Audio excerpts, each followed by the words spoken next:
High, আপনার সবাই ভালো আছেন তো? দেখতে পাচ্ছেন যে চ্যানেল এস। হ্যাঁ, ঠিকই ধরেছেন। আমরা আজকে একটা আমরা বলতে আমরা সবাই মিলে আমার ছেলে মেয়ের একটা অডিশন ছিল চ্যানেল এসেতে। তো সময়টা ছিল জুলাই আন্দোলনের সময়, প্রায় বছরের আগে। তো দেখা গেছে যে তখন আমাদের বলতে আমার ছেলে মেয়ের আরও যারা যারা আর কি বাচ্চারা অডিশন দিবে, সে অডিশনের সময় ছিল। তখনও আন্দোলনের কিছু হিমশিম বোঝা যাচ্ছিল না, পরিবেশ শিথিলই ছিল। তো সেই সময়কার কথাই বলছি। তো আমরা গিয়েছি সেখানে অডিশন দেওয়ার জন্য। তো অডিশনটা ছিল নানান বিষয়ের উপর, গান, আর্ট। তো এত বড় লম্বা লাইন ছিল যে অডিশনের জন্য, আপনারা সবাই জানেন যে অডিশন না মানে সকাল থেকে বিকেল অবধি সারাদিনের একটা ব্যাপার।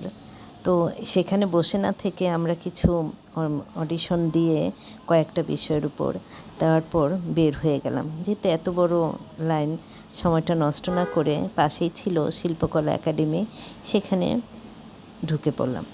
তো দেখা যায় যে অনেক সময় শিল্পকলা একাডেমিতে যাওয়া যায় না, খুব ভিড় থাকে। তো সেদিন আর তেমন ভিড় ছিল না, খুব ফাঁকা ছিল। তার দেরি না করে আমরা সবাই সেখানে পাঁপড় কিনে তারপর একটু জায়গাটা ঘোরাঘুরি করে দেখলাম। খুব বেশি ভিতরে যাওয়া হয়নি, সামনে থেকে জাস্ট দেখা হলো, যেহেতু আবার অডিশনের জন্য যেতে হবে। তো একটু ঘুরে ঘুরে দেখার পর আমরা আবারও সেই অডিশনে গেলাম। ওই দিনের মতো এই দিনটি আর কি অডিশনের জন্য যাওয়া হয়েছিল। এরপর যখন আমাদের আবার ডাকা হয়েছিল, তখন আমি আবার মেয়েকে নিয়ে গিয়েছিলাম সেখানেও নাচ, তারপর খবর পাঠিকা, নিউজ পড়ার জন্য যে এগুলো, সবগুলো মিলিয়ে আর কি অডিশনটা হয়েছিল।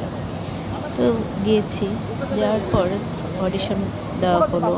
তো সেদিনের কাজ মোটামুটিভাবে ওকে হয়ে গেছে। এরপর আবার আমাদের ডাকা হলো। তো আমি আমার মেয়েকে নিয়ে সেই যেদিন আন্দোলনের প্রথম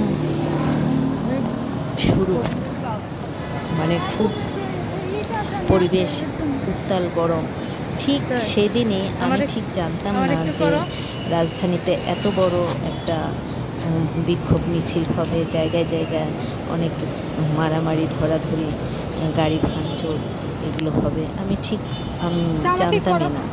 তা আমরা যখন বের হয়ে গেছি, যাওয়ার পর দেখি কারণ বাজারের এখানে যাওয়ার পর আমাদের গাড়িটা আর যাবে না, পেছনেও যাবে না কিংবা সামনের দিকেও আগাবে না। তা আমরা হাঁটা শুরু করলাম মা মেয়ে। এর আগে আমি আপনাদের সাথে এটা অল্প একটু শেয়ার করেছিলাম, তা আজকে পুরোটাই বলছি। তো দেখা গেছে যে আমরা এই কারণ বাজার থেকে হাঁটা দিয়েছি যে একটা গাড়ি, রিক্সা, কোনো কিছুই চলছে না, চলছে মাত্র মাঝে মাঝে অ্যাম্বুলেন্স। আর সেই অ্যাম্বুলেন্সও খুব দ্রুত বেগে যাচ্ছে। তো আপনারা পিছনের দিকে দেখতেই পাবেন যে কোনো জনমানব নেই, আর যারা যাচ্ছে সবাই হেঁটে হেঁটেই যাচ্ছে। তা আমাদের চ্যানেল এসের জায়গাটা ছিল সেগুনবাগিচা, মৎস্য ভবনের ওইখানে সেগুনবাগিচাতে। তো ওইখানে আমরা কারণ বাজার থেকে হাঁটা দিয়েছি মামে, এই হেঁটে হেঁটে হেঁটে হেঁটে ওই সেগুনবাগিচাতে যেয়ে পৌঁছেছি। তো পথটা ছিল আমাদের জীবনের সবচাইতে একটা স্মরণীয় দিন, কারণ এতটা পথ আমরা কখনো জীবনে হাঁটিনি, আমার লাইফে হাঁটিনি। আমার বাচ্চার কথা তো বাদই দিয়ে দিলাম।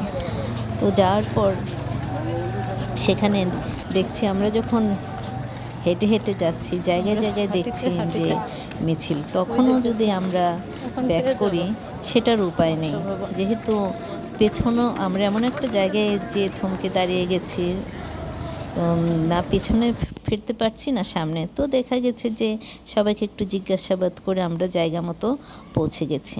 তো যথারীতি আমার মেয়ের অডিশন নেওয়া হচ্ছে, ওকে নিউজ দেওয়া হলো, সেটা ও পড়ছে। তো এই আর কি। তো একটা কাজে যখন যাওয়া হয় কতটা যে কষ্ট করতে হয় সেটাই আপনাদের সাথে শেয়ার করলাম। অবশেষে তারাই আমাদের আসার জন্য ব্যবস্থা করে দিয়েছে, ট্রান্সপোর্ট দিয়ে দিয়েছিল। তারপরে অর্ধেক আমাদের মেট্রো রেল পর্যন্ত এগিয়ে দেওয়ার পরে আমরা মেট্রো রেলে এসে পড়েছি। ওকে, তো আপনারা সবাই ভালো থাকবেন। যদিও নিউজটা অনেক আগের, তারপরে আপনাদের সাথে একটু শেয়ার করলাম। তো ভাই, সবাই ভালো থাকবেন, সুস্থ থাকবেন এবং যেখানে থাকবেন নিজের প্রতি খেয়াল রাখবেন। আমাদের জন্য একটু আশীর্বাদ করবেন আর আমার চ্যানেলটিকে একটু সাবস্ক্রাইব করে দিবেন। ব্যবসা কূটনৈতিকদের সম্মেলনে যোগ দেওয়ার পাশাপাশি বুধবার চীনের প্রেসিডেন্ট শি জিনপিং এর সঙ্গে দ্বিপাক্ষিক বৈঠক করবেন প্রধানমন্ত্রী। 11 জুলাই দুপুরে প্রধানমন্ত্রীর দেশটি